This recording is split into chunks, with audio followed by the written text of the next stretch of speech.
Welcome back. You know, we are very, very fortunate to have 4 Carnegie museums in Pittsburgh. And if you visit the Carnegie Science Center, Warhol Museum, Carnegie Museum of History, and the Museum of Art, you know they have a lot to offer. There is so much to do and to see from early ages on, with some great programming from children to adults, even those with hearing, vision, and memory issues. Now, here to tell us about these special tours is the Associate Curator of Education, Lucy Steward. Lucy, welcome. Good to see you this morning. Thank you for having me. So I was not aware of this. I mean, as we said, there is so much to see at all 4 of the museums, but you have something for those with memory issues. We're talking about Alzheimer's and dementia. We do. It's our In the Moment tour program. And I have to start off by saying that looking at art, talking about art, thinking about art, having conversations around art is good for everybody. Yes. And so this In the Moment program, we're in our 10th year of offering this, and it's for people living with dementia and Alzheimer's and their caregivers. And they come to the museum and we look at art, and it's called In the Moment because that's where we are at that moment. And they still have so much to contribute, so much to say, so much to talk about. And it's one of my favorite programs to work on. Now, interesting to me also is that for people who are deaf, you have a program as well. Right. We just initiated something with our 57th Carnegie International this year. Yes. And so we have tours for people who have sign language interpreted tours. Okay. We have verbal description tours for those people who are blind.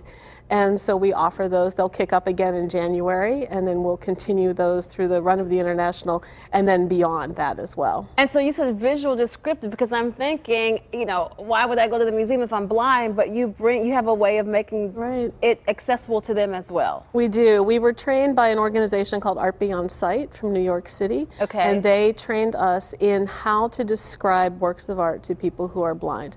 Plus we have touchable objects to help really bring that experience, a complete experience. And so understanding works of art, sculpture, through touching, through smaller objects, through really kind of getting into the description of what it is that we're standing in front of, and so that they can have the similar kind of reaction and response that other people would have on a tour.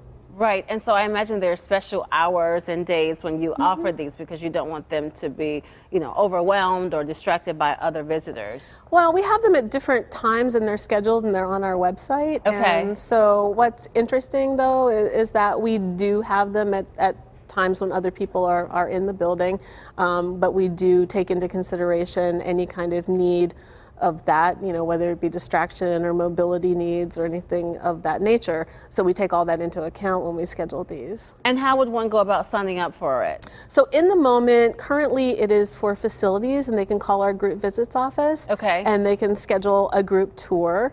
And I hope that in 2019, though, I'll be able to offer that for people who might be at home taking care of a loved one. Yes. And so have a more of a drop-in program that they can come. Okay. And then the other tours are already scheduled through March, but then after that we'll be scheduling more and more of those.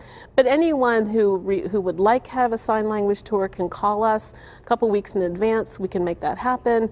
Verbal description, same kind of thing. We're now starting to really ramp up on our ability to be able to do that and offer that to people, for art for everybody. I think that is absolutely wonderful. I mean, it's something that caregivers may not think of, but I think that's just phenomenal. Lucy, thank you so much for coming on this morning. Always good to see you. Again, there is something for every age at Carnegie Museum of Art. Children's programs, third Thursday parties for those 21 and older, holiday shopping at the gift shop, a visit to the holiday trees, and as you just heard, tours for those with memory, hearing, or vision issues. You can look for more details at kdka.com/PTL.